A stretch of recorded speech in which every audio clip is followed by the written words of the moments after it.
মানুষের উপরে কিন্তু আন্তর্জাতিকভাবে বিভিন্ন চাপ প্রয়োগ করার জন্য জঙ্গি বলা হয়েছে কি হয় নাই?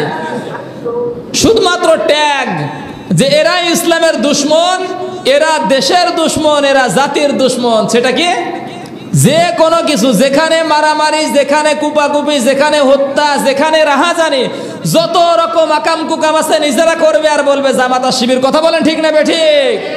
তার মানে তারা দেশের মানুষের কাছে নয়, পৃথিবীতে সমস্ত জায়গায় সমস্ত দেশের সঙ্গে এমন একটা ভাব উপস্থাপন করেছে জামাত শিবির মানেই জঙ্গি, জামাত শিবির মানেই সন্ত্রাসী। কথা বলেন ঠিক না বেঠিক? আন্তর্জাতিকভাবে তাদেরকে যাতে দমিয়ে রাখা যায় এই জন্য তারা প্রচেষ্টা করেছিল, কিন্তু পেরেছে? আল্লাহ রাসূলকে যেমন পাগল বলে, জাদুকর বলে মানুষের, বৈদেশিক মানুষের কাছ থেকে ঠেকাতে পারে নাই।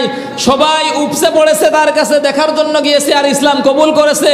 ঠিক একই রকম ভাবে সারা পৃথিবীর মানুষের কাছে জামাত ইসলাম পরিচিত, জামাত শিবির পরিচিত ছিল না। কিন্তু এই 15 বছরে যেইভাবে তারা অ্যাডভাইস করেছে, সারা পৃথিবীর মানুষের কাছে আল্লাহ জামাত শিবিরকে পরিচয় করিয়ে দিয়েছেন। কথা বলেন ঠিক কিনা? পরিচয় তো করিয়ে দিয়েছেন, জঙ্গি হিসাবে নাকি ভালো হিসাবে? পৃথিবীর মানুষ জেনে গিয়েছে কারা ইসলামের পক্ষে, কারা দেশকে ভালোবাসে, কারা জাতিকে ভালোবাসে। কথা বলেন ঠিক না বেঠিক? আমরা কারো সন্তুষ্টির জন্য কাজ করি না। কার সন্তুষ্টির জন্য কাজ করি? আল্লাহ রাসূলের সন্তুষ্টি, আল্লাহ এবং আল্লাহ রাসূলকে সন্তুষ্ট করতে চাই, এই জন্য আমরা কাজ করি।